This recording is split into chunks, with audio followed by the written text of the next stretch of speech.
Hello student, welcome to study Adda. आज की video में हम पंचलाइट कहानी का सारांश पढ़ने वाले हैं। ये सारांश बहुत ही महत्वपूर्ण सारांश है। आपके बोर्ड एग्जाम में 5 अंकों में पूछा जाता है, इसलिए बहुत ही इंपॉर्टेंट सारांश है। इसलिए इस वीडियो को पूरा देखिएगा। मैं आपको पंचलाइट कहानी का सारांश पहले सुनाऊंगा कि कहानी का सारांश है क्या, कहानी क्या है। उसके बाद बताऊँगा कि इसका सारांश आपको लिखना कैसे है। जो पंचलाइट है, यह एक आंचलिक कहानी है जिसके रचयिता फणीश्वर नाथ रेणु जी हैं। फणीश्वर नाथ रेणु रचित पंचलाइट जो है एक आंचलिक कहानी है। यह कहानी बिहार राज्य की एक गांव की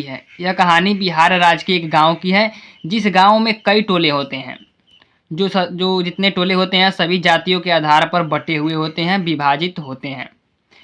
जिसमें गांव में दरी, जाजिम, सतरंजी और पेट्रोमैक्स होते हैं। गांव के लोग पेट्रोमैक्स को ही पंचलाइट कहते हैं। जो गांव में लोग होते हैं वो पेट्रोमैक्स को ही पंचलाइट कहते हैं।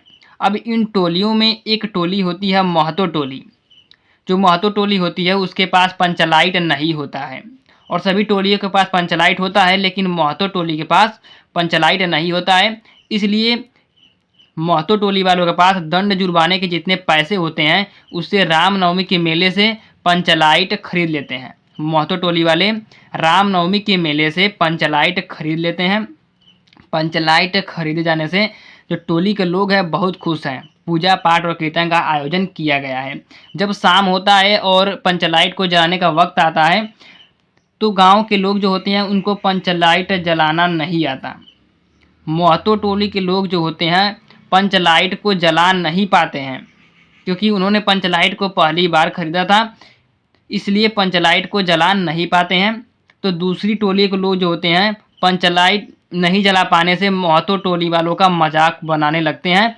गांव में एक लड़की होती है, मुन्नी नामक एक लड़की होती है, जो जानती है कि गोधन जो है ना पंचलाइट जलाना जानता है। इसलिए यह अपनी सहेली कनेली जो मुन्नी है अपनी सहेली कनेली से कहती है कि जो गोधन है वह पंचलाइट जलाना जानता है। अब कनेली क्या कहती है कि वह पंचों से कहती है कि गोधन जो है पंचलाइट जलाना जानता है।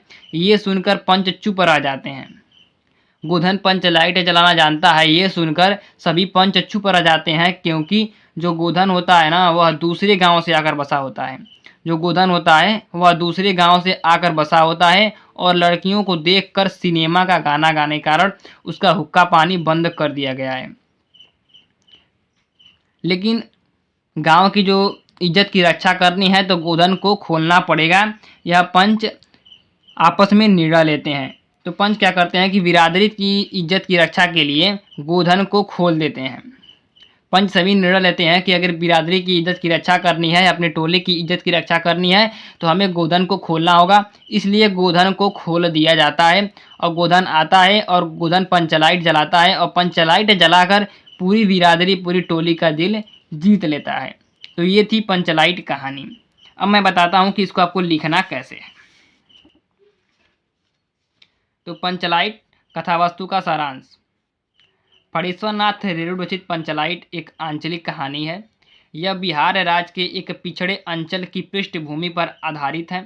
गांव में कई टोले हैं जो जातियों के आधार पर बटे हुए हैं। हर एक जाति की अपनी अलग पंचायत है, जिसमें दरी, जाजिम, सतरंजी और पेट्रोमैक्स हैं।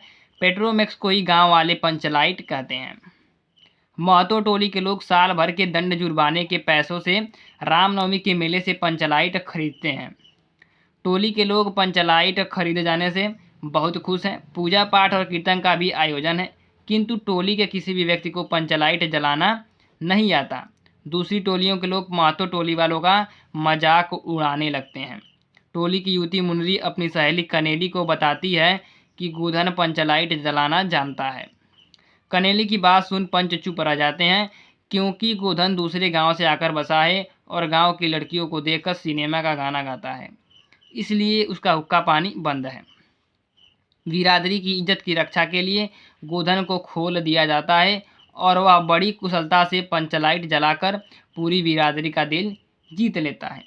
तो आशा करते हैं कि जो पंचलाइट कहानी हमने आपको बताई है, उसका सारांश बताया है, आपको याद हो गया होगा। वीडियो पसंद आया होगा तो वीडियो को लाइक कीजिएगा। चैनल पर नए हैं चैनल सब्सक्राइब कीजिएगा। ऐसे ही वीडियो हमारे चैनल पर मिलते रहेंगे।